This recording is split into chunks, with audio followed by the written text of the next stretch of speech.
Welcome to Ata. Today we're talking to Clara Day, and Clara's going to share some of her stories with us. Welcome to Ata, Clara. Thank you. I'm one of the lucky ones that lived both lives. I had my schooling and I've lived in the bush camp. Most of my growing up years we stayed in the bush camp. We used to be in Stringer Hall. And we'd go down to Reindeer Station with a bombardier. And from there we would get picked up with dog teams, me and my brothers. And then we'd go to the camp. And those are the most memorable memories I have of on the land with my parents.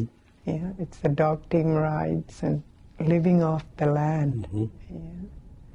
Back then we didn't know what's boring. You know, we always had something to do. We always played out. We made our own games. But the time went fast when we were on holidays. And then we'd have to go back to Reindeer Station, go back to Inuvialuit residential school with the bombardier. Yeah. And then after leaving the residential school, I started living on the land with my husband and kids. Yeah, we had dog team then. And then our first skidoo was Ilan. That was the fastest skidoo ever. We did the hunting, trapping. Like my ex there, he taught the girls how to hunt and trap and fish. Yeah, and he taught me. Yeah. And I did a lot of sewing. Thank God for my mom. It was a good life. Yeah. Always a nice life, huh? That life out in the Delta. Yeah. So you grew up in the Delta then? Huh? Yeah. I was born in the Klavik and we moved to Inuvik in the 60s. Yeah. When Inuvik was still being built, huh? When Yeah. you guys moved here? It's when the hospital was first built. Yeah. I was one of the first patients. Right here? Yeah. That old Inuvik. That old Inuvik General Hospital. Yeah. I had TB, so they sent me from a Klavik hospital to Inuvik. Here, yeah. Yeah. And then you raised your family out in the Delta too? I raised 3 of the girls out there, yeah. And on the 4th one, we stayed in town. He had got a job, so we stayed in town in the high school. But we went out every chance we got to go out on holidays, weekends with the girls. Yeah. Out to your Delta camp, or out to you went down to the coast too? To the Delta camps. Yeah. But on every summer we went whaling. Yeah. We got our whale, stayed there for about, it used to take us about 4 days to reach down there. Like, you know, we had a big scow and 9.9, and we upgraded to a 20 horse, but that still took us like 4 days to go down. Nowadays it's 4 hours? Nowadays about 4 hours, yeah. Yeah, those big scows with those old outboard motors, boy, used to take quite a while. Yes. I remember even in the Delta when old Sumner had that puck boat. It used to take us about 1 week, I think, from the way up to Inuvialuit. So with those putt-putts, yeah, because I remember going with that when I was small, with one of them. And there was a whole bunch of families that went. To travel lots. Yeah. And then you spend a number of years down the coast too? Yeah, yeah. I used to go with my parents too, to Shingle Point, Kendall Island, East Whitefish. Like we couldn't go without the muktuk. Yeah. Lot of traditional foods, eh? A lot, yeah. I mean, you know, like preparing traditional foods was an ongoing thing. It was, all yeah. the time. And I'm happy to say my girls learned. Took them a while. And you were always raising the little ones out in the Delta and out along the coast. And your schooling days, where did you go to school? Stringer Hall. Stringer Hall, Inuvialuit, yeah. I went to the hostel every year for 8 years. Yeah, but I was one of the lucky ones where I get to go home for holidays. Met a lot of good friends there. And then after your schooling was done and you got married and you ended up working in Inuvik, or you stayed in the Delta? We stayed in the Delta for like 4 years after I got married. And then came to town, but I was a stay-at-home mother until my youngest was old enough to start school, and that's when I started the trainings, and I took the teacher education program and also the Aboriginal teacher program, and I ended up applying for the Aboriginal teacher position, and I got that, and I taught for 10 years. Yeah. And then I retired. In Inuvik, you were teaching here? Yeah, at Sam School. At the old Sam School, yeah. So all your training in that, how many years of training did you do to go to become a teacher of your language? It was a 3-year program for the teacher education. I didn't start my Aboriginal teaching program until I started working with Rosie Albert. Yeah. She was the Inuvialuit teacher. And as I taught there, I was taking courses, and I got my Aboriginal certificate, teacher certificate. Yeah. And then you were a teacher at Sam School? At Sam Schools for 10 years, yeah. And then, did you go to that new school that they have now? No, I didn't. Huh? I retired. You retired prior to then? And then I returned back on to the land. I stayed there for 4 years. Wow. That was my home. Yeah. The land is hard to leave the land. Eh? It is. You have peace. You find yourself.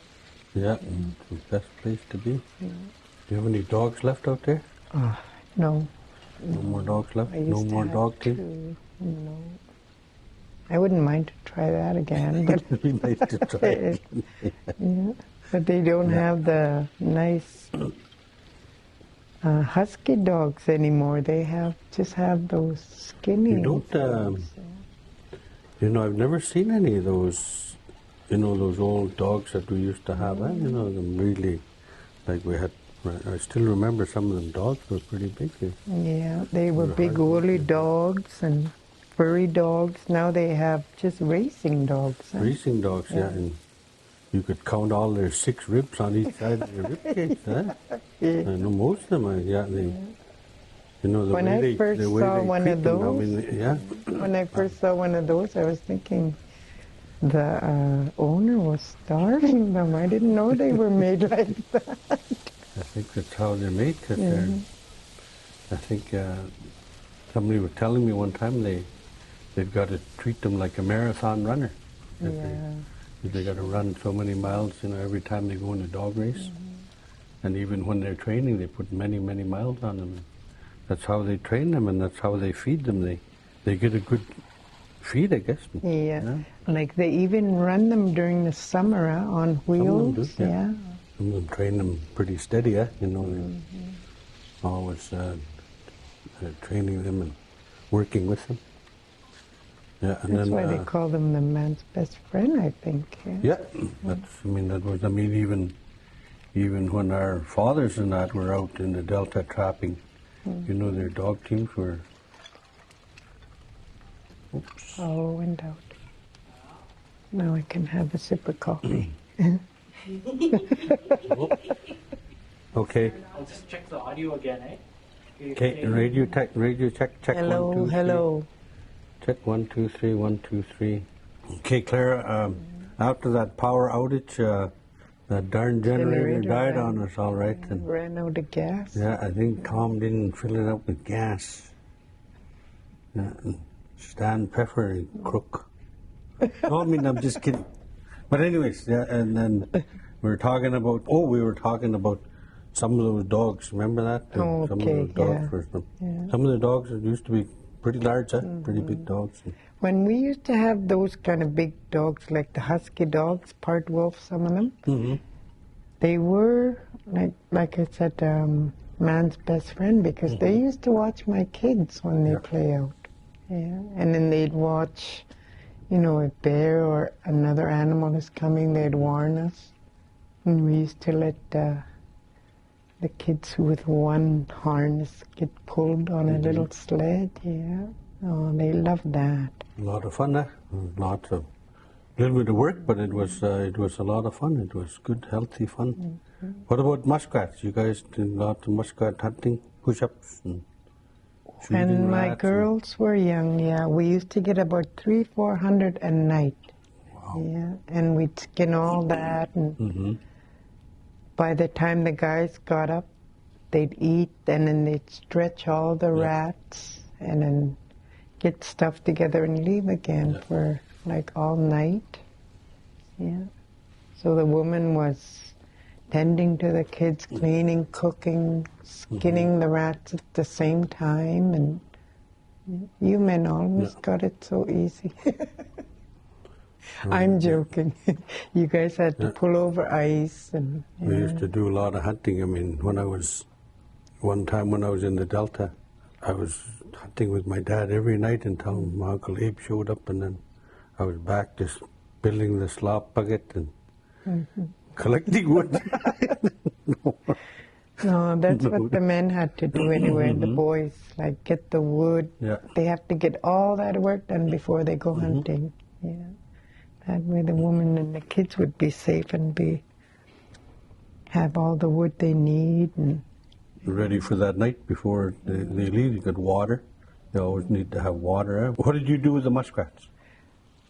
we used to, after they're all dried and ratting is over, we'd bring it down to a simler, all slim. Yeah. Yeah.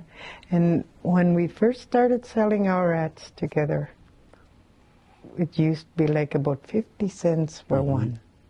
Yeah. Nowadays, they're what, $12? I know the highs, it went 20-something, huh? A couple of years ago, it went 50-something for one muskrat. 50-something, okay. And me and Colin went out and we sold a little over 100. Where they averaged $20 a pelt. I couldn't believe that. I mean, I was selling 2 dozen to my teacher one time, so me and Buck could go for like $1 each or something. That got us gas, got us all our grub, everything. Nowadays, it's pretty hard to go anywhere with $20. It's So good muskrats, if you you did have lots of muskrat hunting then. Yeah, yeah.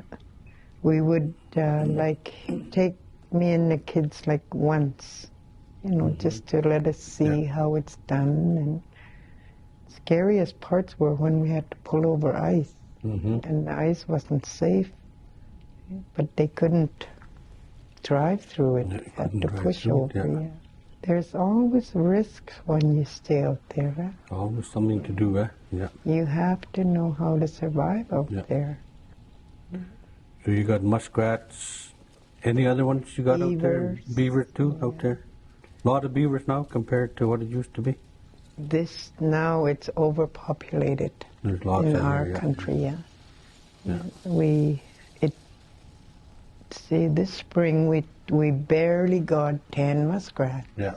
Yeah, not like when we used to get 300-400 a night, and if we did hunt for the beavers, we probably get 300-400 beavers a night. yeah. Yeah.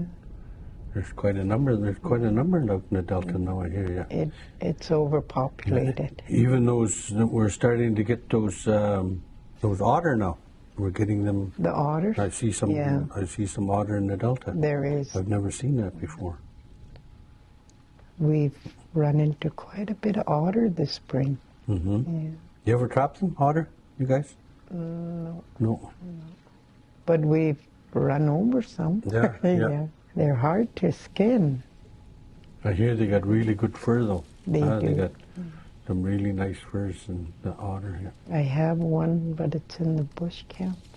And then when you're living out there for the winter, what kind of animals were you trapping, or what kind of animals were you catching? We'd start setting traps in November, and we'd set traps for mink, link, foxes, martens, and if you had them big traps, you'd get wolverine. And there was also wolf packs out Yep. there, yeah. We never trapped the wolf, we just went and got them with the skidoos. Yeah. Lots of wolves in the Delta now? Oh, there is. Yeah, quite a number, eh? Yeah. At my camp, they come every spring and every fall. Wow. They come by. Yeah. Yeah. And how far from your camp you got to go to get marten? It's not- just, we see marten tracks right around the house when Yeah? we haven't been out for a while. Yeah. Wow. I thought marten were way up in... Oh, they're moving. They're moving around too, eh? Yeah, they're moving. Yeah, they're even coming to the Delta.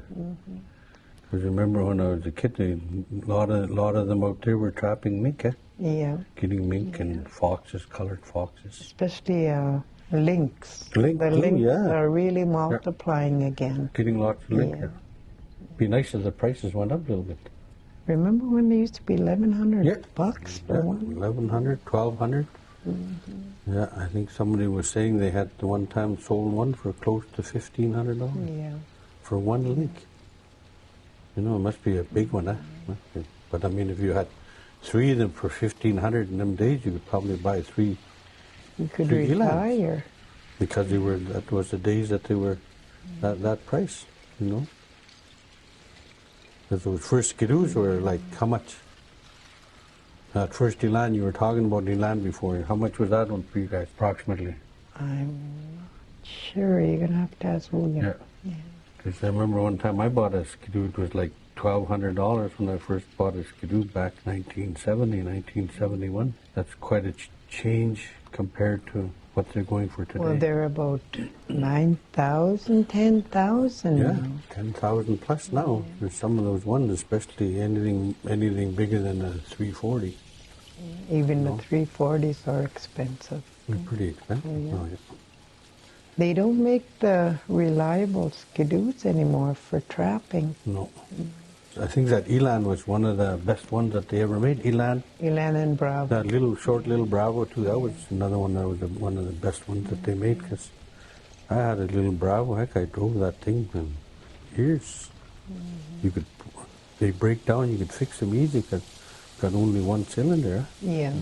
I've always had that Bravo out there. Like nowadays they have these big skidoos where Yeah. they're really hard to start if you don't have electric If you don't start. have electric start, they're next to impossible to pull. They're 4-stroke and they got lots of pressure.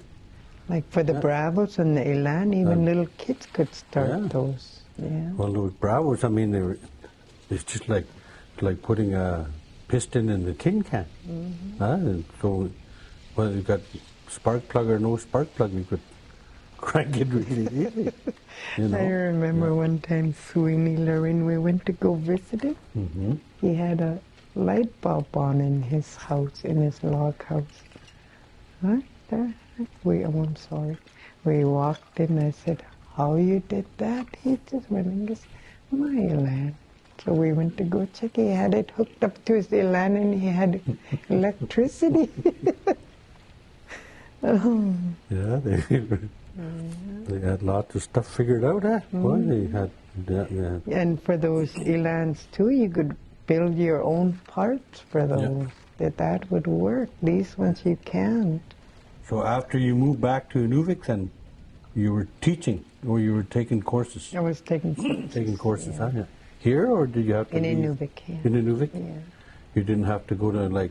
No, they had Arctic College we or were whatever. lucky they had the programs at the Arctic College. Mhm. Yeah. Teacher education program. And you were able to... And I was Yeah, able to maybe. take that for 3 years. Right here, huh? Yeah. Right at this... At the college At here, the old college. The old college, The old yeah. college, yeah. That one used to be the Armed Forces. And we building. did some in Sam's school, like we had our own room there too. Mhm. And then got my certificate. But I made up my mind to try that Inuvialuit because they were asking, so I took that, and I'm glad I did. Yeah. I really enjoyed those 10 years of teaching. You know, your Inuvialuit language, You know, even when you went to residential school, how did you hold on to it? We got to go home for the holidays. Okay. And my mom never spoke English, so we Okay, had to really keep it so we could understand her. Yeah. Plus my older sisters were always there too, and they talked. They kept it going, And it's always in your mind. Like you don't want to forget it. Yeah. Even today, I could still hear my mom talking in the words, especially when I forget how to say it. Yeah. I just concentrate and I hear her say it. Yeah, and so you were able to hold on to your language, and today you still use that language, huh? I do, and I'm trying to teach my grandchildren. Like, 2 of them can understand some, like the basic words.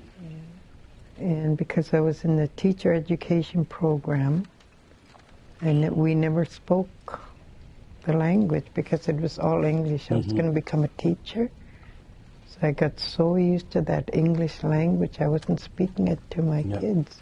And that was, well, that was something that we, that we sort of grew up with too, with that English language and the language of sort of communications. But it's always so nice to hear people, talk their own language and to be able to listen to the kids when they talk their own language once in a while, they're great. It is, because I can hear even my great-granddaughter starting to say some words, and my granddaughter, like it just pops out, and then she said, I know this. Yeah. My little one too, other day, she's Tarakan, just without even saying anything. They want to show me they know how to say them now. That's good, huh? Yes, it is. They have. I'm sorry, but I'm getting emotional. I just always get excited when I talk about the language. They're so small, but they so easy to learn, and then they're so proud to show it. They want everybody to hear it, but until it gets past their family, and then some of them get a little on the shy side. Yeah. But I mean, eventually, they. That's one thing that Rosie Albert taught me: never laugh at them if they make a mistake. Oh no. But I've seen that happen, and you could see the kids back off. Yeah. They Just really continue need to encourage them. Yeah, just continue to encourage them. Not only the kids, I mean, there's a lot of us adults too that we never, I came from a mixed family, and we never had, even though my Agang only spoke mostly Inuvialuit, and my other little older Jew spoke only Kuchin. That's all I knew pretty well until I used to be able to understand them until they passed away, and then after that I sort of lost a lot of it, When my mother remarried, she married William Chixie, and he was Siglik, so I got to listen to both dialects. To both sides. Yeah. Wow. So you grew up in the Delta outside of Reindeer Station? Outside of Reindeer Station. How far from Reindeer Station were you guys? About an hour and a half with dog team, I think. With the dog team, yeah. So then when you grew up, did you grow up in the Delta or in Inuvik? I could say half. Half, huh? Yeah. Did you live in Aklavik too? We lived in Aklavik. I was born in Aklavik, and I stayed there for, we moved here in the 60s, so that's when I was about 5. Yeah. And I still could remember some stuff, and when I was small in Aklavik. One time they had this movie I think it was in the day school. And the first movie my mom ever saw was the Elvis Presley. And she don't really talk much about it, but that day that Elvis died, she was crying. And I told her, Mom, what's the matter? Elvis Duco. She never did say Elvis, she always said Elvis. Yeah, because I mean, a lot of that was, you know, I mean, a lot of our elders, they never saw any of that. They had very simple lives, you know, day in and day out. They were a lot of it on survival, you know. And that's exactly how it is when you stay in the bush. Yeah. Because there's no TV out there, there's no phone. Yeah, a lot of it on survival, and you know, they used to, you know, they used to try to get enough food until tomorrow, you know, and then the rabbit snaring was the best. Yeah, rabbit snaring and fishing. Fishing. We used to set nets in the ice, and like long ago it used to be like 50, 60 below, and we'd still go check them. You know, you hear sometimes some of them, they had like 4 or 5 nets in the fall, and all winter, by the time Christmas came along, they were down to maybe 2 nets. And then they run maybe 1 net till after Christmas sometimes. And we used to always make trying to get some fish. Stinkfish. Those were a delicacy. Yeah. Those pitfish. Yeah. That one, you mean? Yeah. Well, they call stinkfish, the ones you just leave hanging. Oh, okay, yeah. Because remember, some of them, they put them in the pit too. In the pit. Those age faster. Oh, they age quick. Yeah. Oh, boy. Put them there in October when the ice thick enough to set net. By Christmas time, holy smokes. Yeah, and stronger than blue cheese. Really? But they were... It was delicacy. They were delicious, It was a delicacy. Mamakse, my granddaughter will say, Mamakse. One day my little granddaughter said, Mamak Twaluk, when she was having some food. And wow, Mamak Twaluk. And then once you were in Inuvik, and then you raised your family, and most of your kids are done school, and then you move back to the land for a while. Yeah. But as my kids were growing up, we've always lived on caribou. Native food. After the kids finished, like they were old enough to go on their own, I moved back in the bush after teaching for 10 years, and I had a house in town. Like, it's expensive if you have to do it alone, for your own house. It's a lot of work to keep upkeep on a house, you know. And then I thought about it. I must have thought about it for a year to move back, because I already had a cabin out there, and finally I just decided I'm going. Right on. Yeah, and I'm not sorry I made that decision. You never looked back since then. No. And then you also got your other camp down the coast. Yeah, at Whitefish, East Whitefish. We go there every July. Do all our whaling, picking berries, and there's the tours. And those tours, boy, they sure enjoy.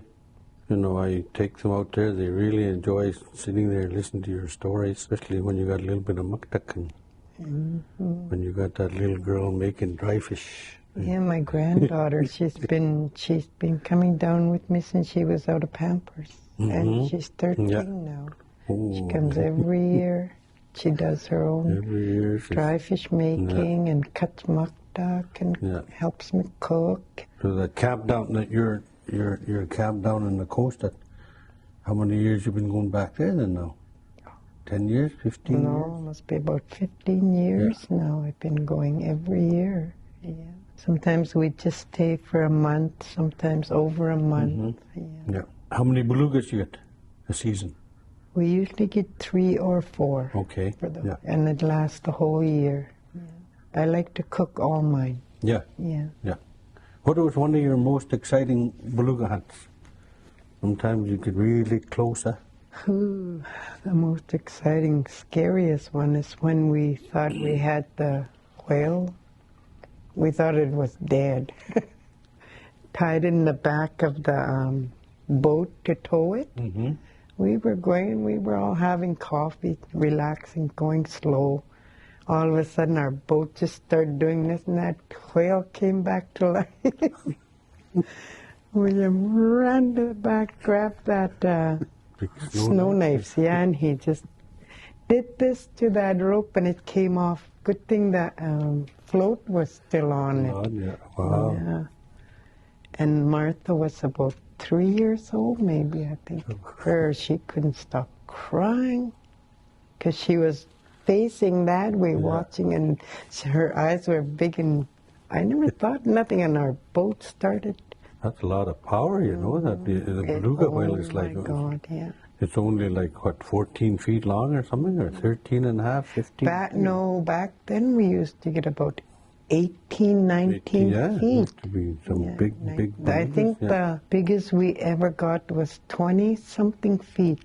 Wow. And now they're only like 15, now we're getting 16 15 at the feet. max, 15 and a half or something. I wonder why that is.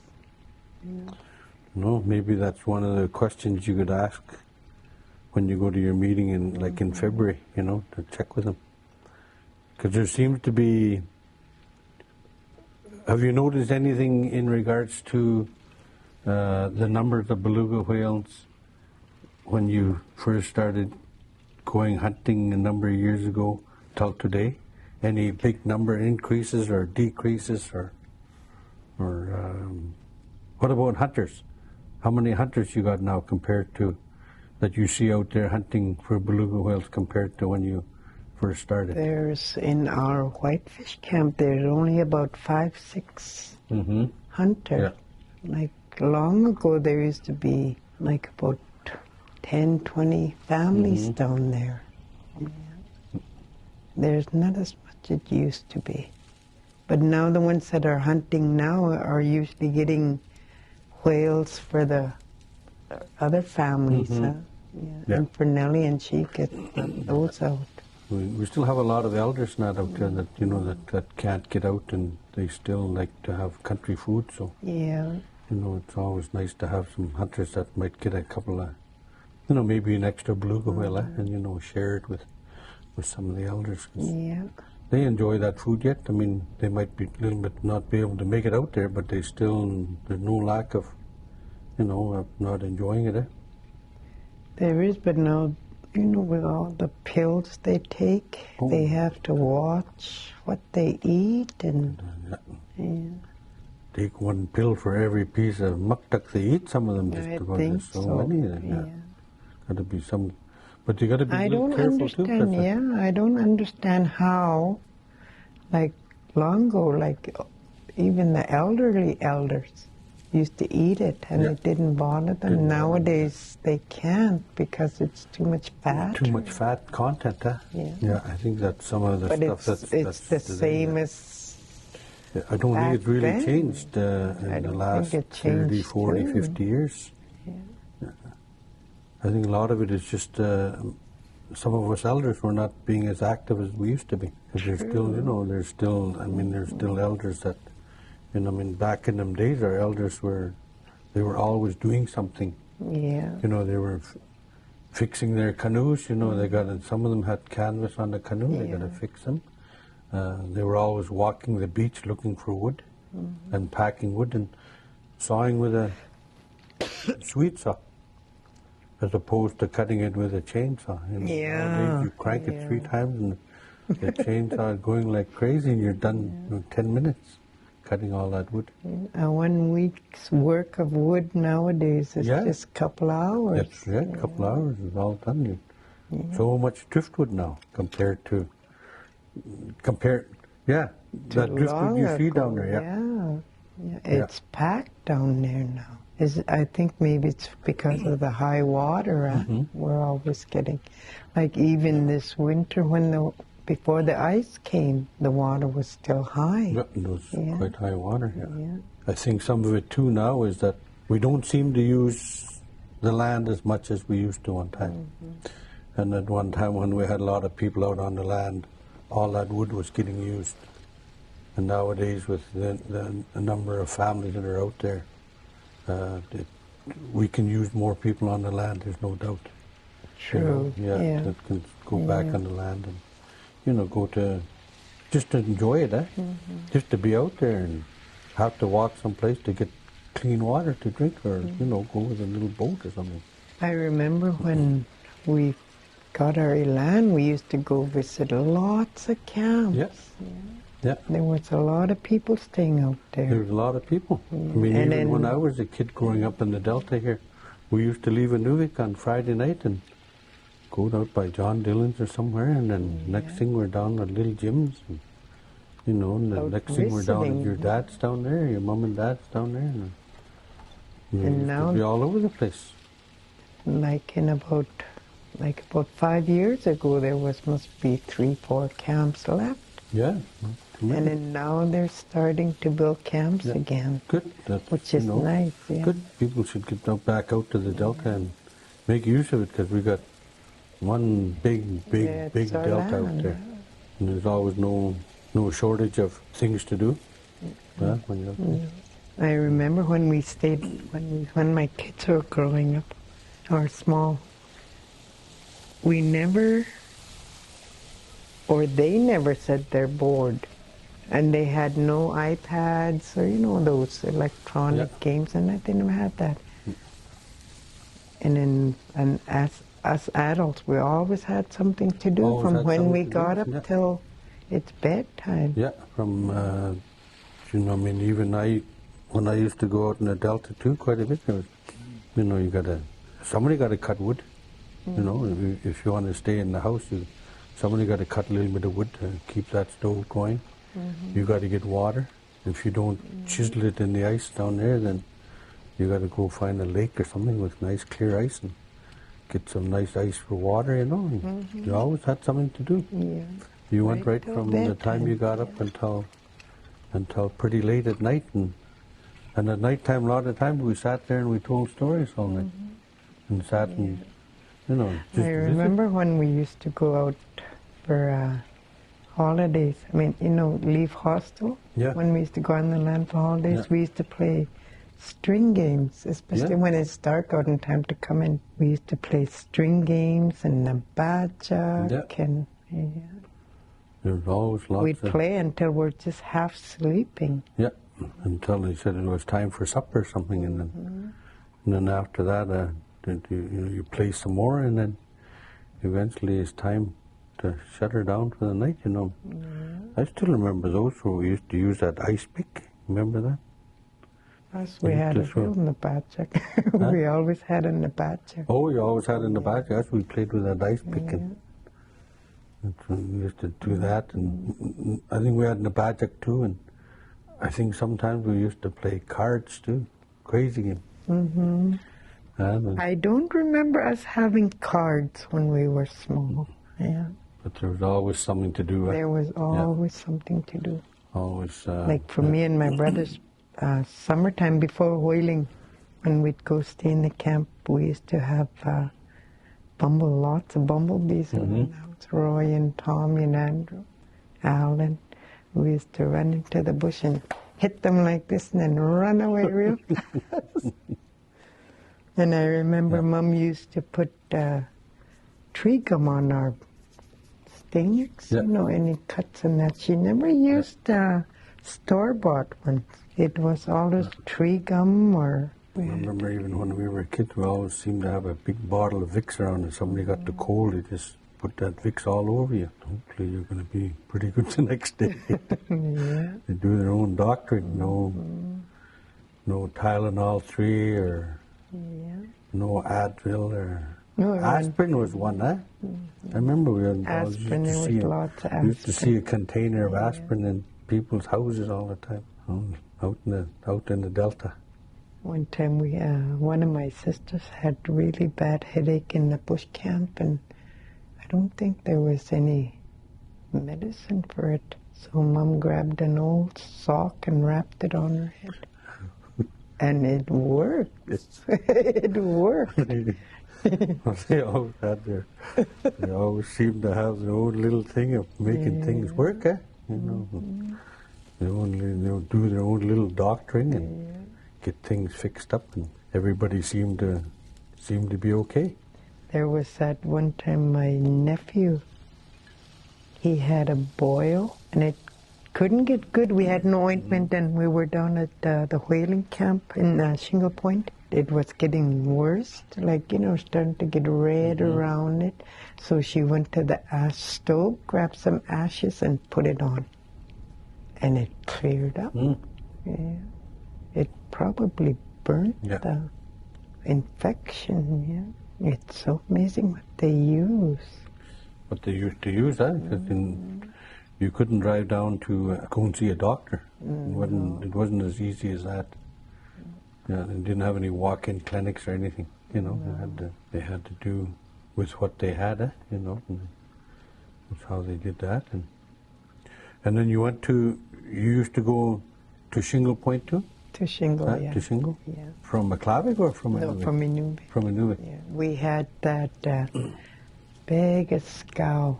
We had the dogs, the groceries. There was me, Andrew, Roy, Tommy, Alan, Mom, Dad, and my Uncle Henry. 9 of us in that scow, but there was still lots of room, and all the dogs were in front. And then there was Mom always made us a place where we could sit and play games, put blankets down so we could be comfortable. And then Mom and Dad were in the back, all this 9.9 we had. Going to Shingle Point. Going to Shingle Point. I don't know how long that took us, but I remember it was a good trip because we were always laughing and we'd race with our string games. And they had some kind of a little stove where she'd just cook something on there so we don't have to stop. Just travel steady. What month? July. July? Yeah. Right after school? July, yeah.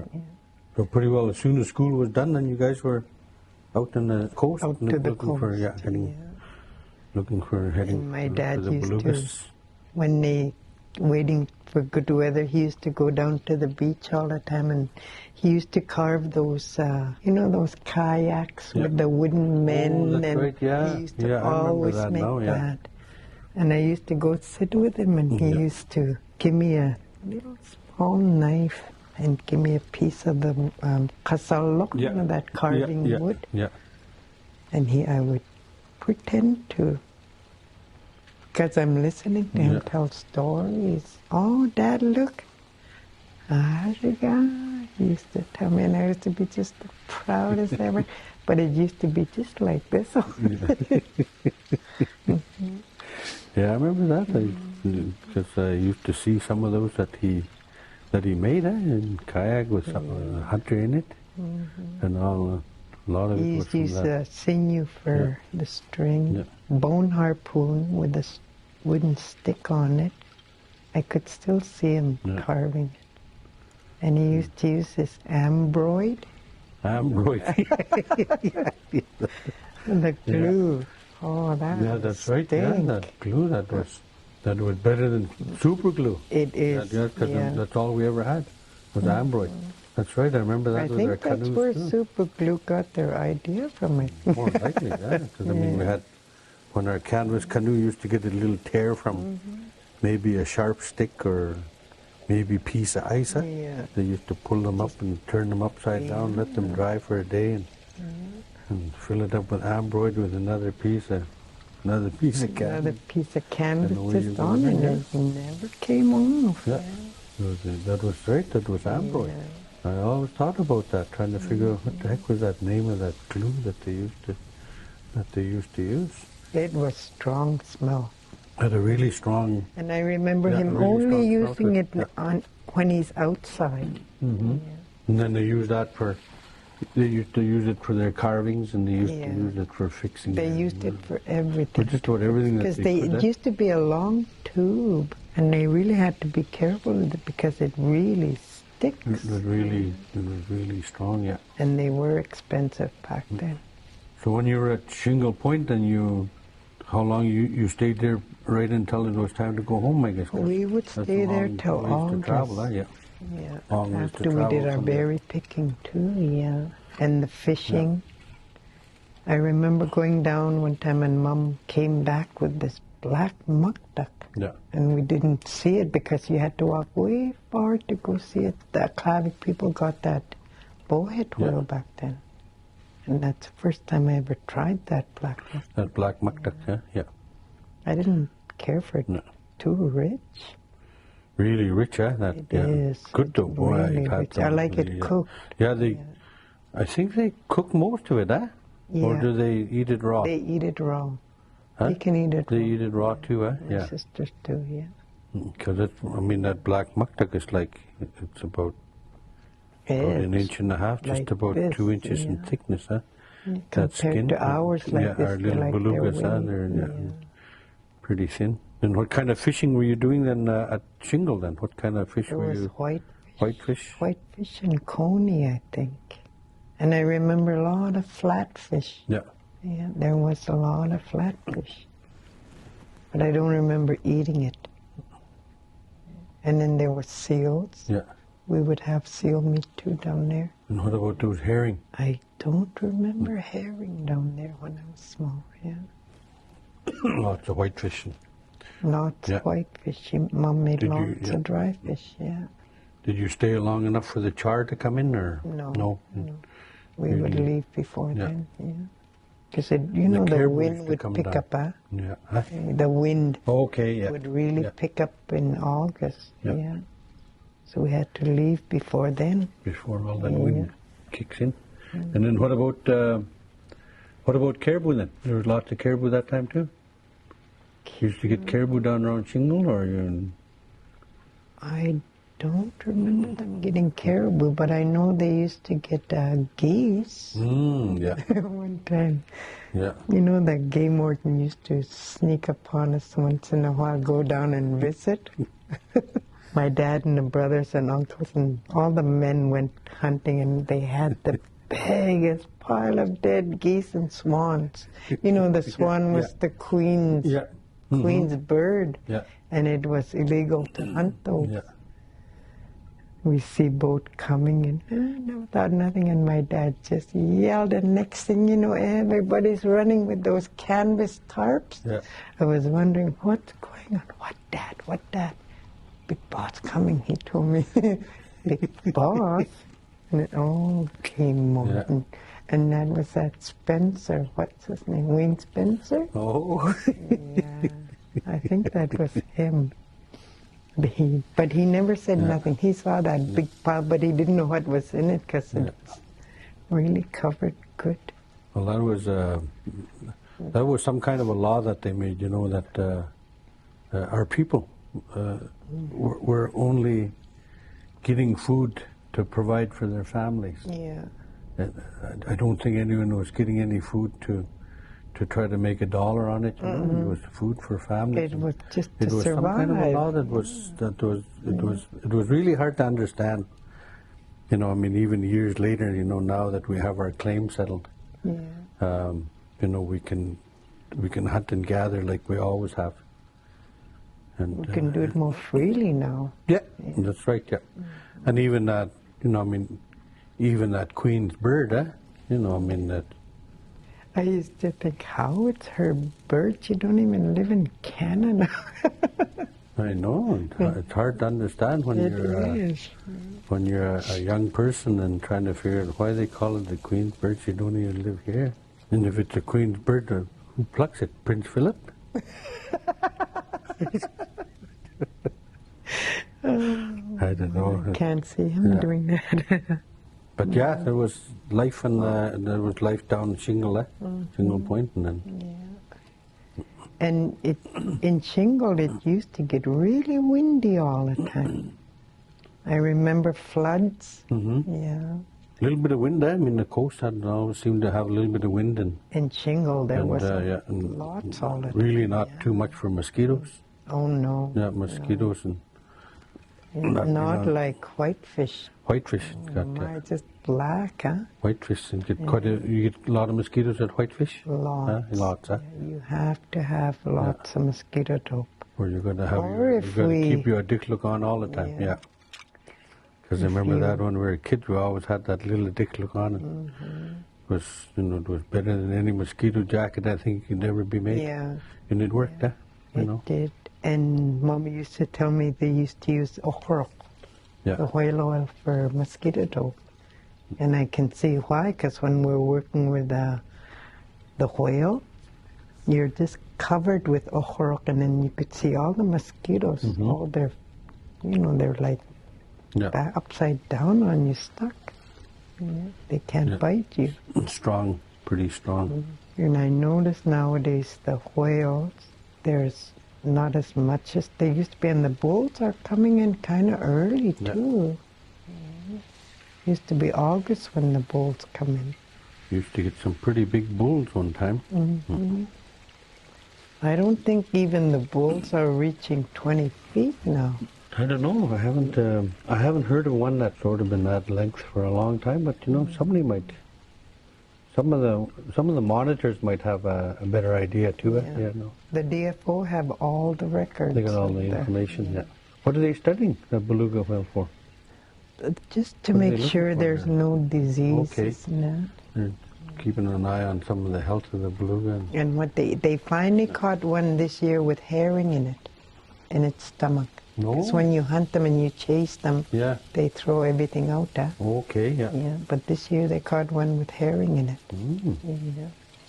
And another year there was a, what do you call them? Squid? Squid? In a beluga whale? In a beluga whale. From up here? Yeah. Wow. Whitefish, yeah. But it was years ago. Yeah. Have you ever heard of them getting like clams? Because I know in Nunavut they get, in Nunavut they, I don't know if they get it in the belugas or anything, but they get those clams, those black clams over there, and they cook them up and they get them over there. We don't get them. Seen any. We don't get them any here. I don't think so. But there was one year where there was leeches. Okay, yeah. And there was little jellyfish. Yeah. And there was jellyfish. This is just right at whitefish. On the beach, in the water. Yeah. But now they're gone again. And in regards to some of the, years ago when you went out to your whaling camp and that, you ever had to deal with ice conditions when you get out there, or no? They were already gone out. Way out. Already past the mouth of the river. Yeah. But there are times where when it gets this one wind, they come in a little bit, and you could feel that chilly air. The ice is close, but they've never come in. Where we can see them. Yeah. Because there's always. You always have to when you're at Whitefish, anyways. Hendrickson is right there. Yeah. So, if any of that ice comes in, it's got to get by Hendrickson somewhere. It's too far out. By July, yeah. But you still get some. You could feel that cold air. You could feel that chill, really chilly air. And that's when you know the ice is close. And what about teaching the kids now? Are you doing any of that teaching now, or? You mean you on the land? On the land, yeah. You do some of that too, Yeah. Yeah. They come to my camp, and then we had some kids this summer. Yeah. For on the land program. Yeah.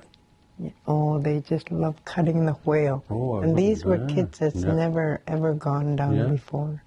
Yeah. I wouldn't doubt they must have lots of fun. Made dry fish with them and my granddaughters were teaching them because they were the ones that took them out. Yeah. Right on. Oh. How many students you put up out there when you're 10. On the land program? There was 10. 10 students? Wow. Yeah. Boy, you must have had a super busy camp, I bet. Oh, it was. Huh? The students, the cooking for everybody, and the tours. Yeah. Oh, and then the whaling. Yeah. Where you get all the time for all that? I have no idea.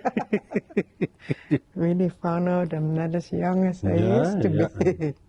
But I enjoyed it because at night, the days went faster. It goes quicker. It did, yeah. Any change in weather you noticed over the years? We're getting more colder weathers. Like the sun is not up.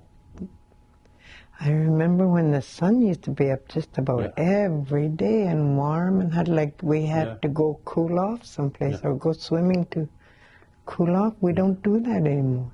It's like windy and cold all the time. The bad thing about that is if you're trying to make dry fish, you need a stove inside your smokehouse. Yeah, because there's no sun to heat it. Wow. And if you don't have that heat in there, enough heat in there, your fish spoil. Like we have to hang up the maktakan, you know, so it could all drip. Yeah. And it used to be not even 2 days they would be ready. But nowadays they still wet in 2 days. Kuinaini. Yeah. That's ata for today. We say Kuinaini to Clara for her sharing her stories. Kuinaini.